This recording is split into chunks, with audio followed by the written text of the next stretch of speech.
Listen.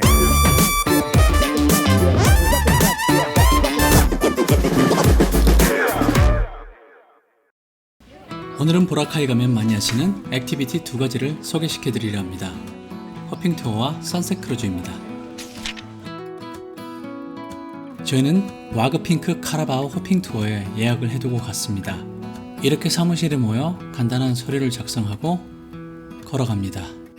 띠약볕 아래 아주 오래 걸어갑니다. 가기 전에 지칩니다. 아이들은 벌써 힘들어서 처지네요. 지도상으로 약 700m 정도인데 더워서 한 3km는 걸은 것 같습니다. 지친 거 보이시죠? 장난꾸러기가 말이 없습니다. 아이들과 부모님이라도 차를 이용해서 여기까지 오면 어떨까 생각해 봅니다. 기존에 왔을 때 호핑 투어를 개인 보트를 이용했는데 그닥 좋지 않은 계획입니다. 그래서 이번엔 큰 업체를 통해 진행을 했습니다. 이번 여행을 함께할 분들과 작은 보트를 타고 호핑 투어 보트를 타기 위해 이동합니다. 호핑 투어 보트에서 일정에 대한 설명을 듣고 스노클링을 할 포인트로 이동을 합니다. 스노클링 포인트입니다. 모두들 열심히 물고기를 보려고 하죠. 하지만 보라카이 바다는 스노클링으로 물고기를 보는 건 쉽지 않습니다. 니모와 도리가 주변을 돌아다니는 것을 꿈꾸시면 안 됩니다. 그냥 물에 떠 있는 정도로 생각하셔야 돼요. 그리고 바닷물은 상상보다 훨씬 더 짭니다. 약 40여 분간의 스노클링을 마치고 식사를 위해 카라바오 섬으로 이동합니다. 섬이 생각보다 커서 핑크하우스까지 가는데 차량으로 40여 분 이동을 했습니다. 핑크하우스에서 바라본 경관은 정말 아름다웠습니다. 저 멀리 보이는 수평선 위로 뭉게뭉게 솟아오른 구름들에 시선을 뗄 수 없더군요. 나무다리로 연결된 다이빙대는 정말 예쁘다는 말밖에 안 나옵니다. 음식의 가짓수는 많지 않고 맛도 평범한 수준이라 맛보다는 배고픔을 달래는 한 끼 식사라 생각하시면 됩니다. 그래도 스노클링 후 먹는 식사라 맛있게 먹었습니다. 망고는 언제나 사랑이죠. 30여 분간의 식사를 마치고 나니 또 슬슬 놀아야 되겠죠? 이곳에서 즐길 수 있는 다이빙을 하러 갑니다. 위에서 보는 것도 멋졌는데 내려가니 더 좋네요. 파도가 철썩철썩 부딪히는 소리에 기분이 절로 좋아집니다.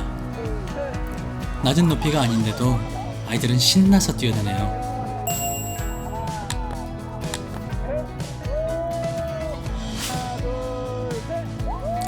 아이들 보기 부끄러워서 저도 한번 뛰어보려고 했는데 정말 무섭더군요. 포기입니다. 다이빙대의 높이가 정확하게 기억이 나지 않지만 5m, 7.5m, 10m 정도로 기억합니다. 저 절벽에서 떨어지는 10m는 한참 떨어지더군요. 돌아가야 할 시간이 가까워와 다시 핑크하우스에 모여 간단한 레크레이션을 진행하였습니다. 스노클링을 한 군데서 더 할 거라 생각했는데 시간 문제로 보라카이 섬으로 돌아갑니다. 아쉬운 점이 있지만 이 정도 인원이 즐겁게 하루를 보낼 수 있어서 좋았습니다.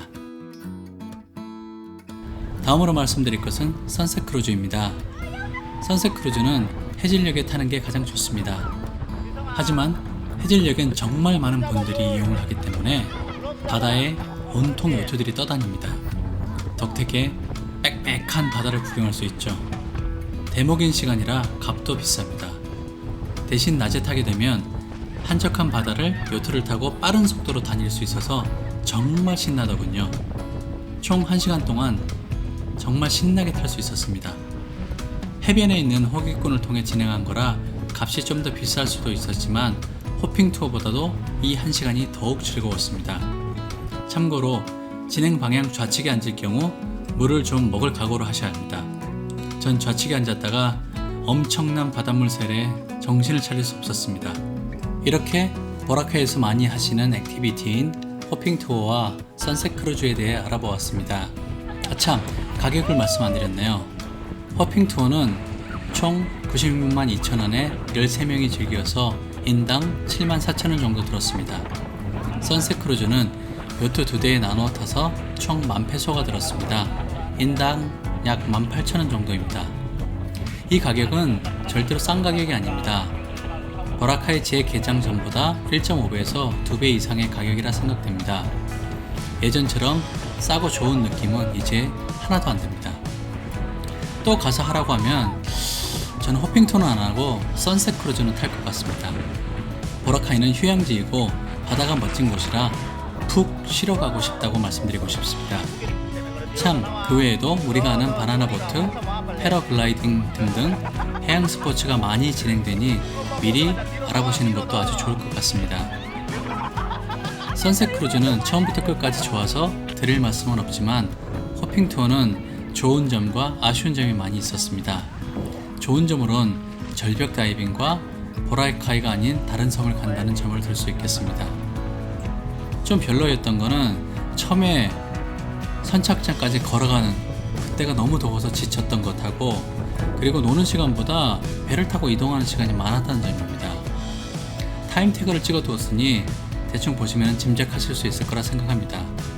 그리고 생각보다 음식은 별로입니다. 참, 호핑 투어를 위해 꼭 멀미약을 가져가시는 걸 추천드립니다. 이게 한번 속이 뒤집어지면 대책이 없습니다. 이상으로 보라카이 액티비티를 설명드렸습니다. 이 영상이 보라카이에서 액티비티를 즐기는 데 도움이 되길 바라고, 다음 시간엔 보라카이 마지막 시간으로 보라카이에서 먹었던 것에 대해 얘기해 보려고 합니다.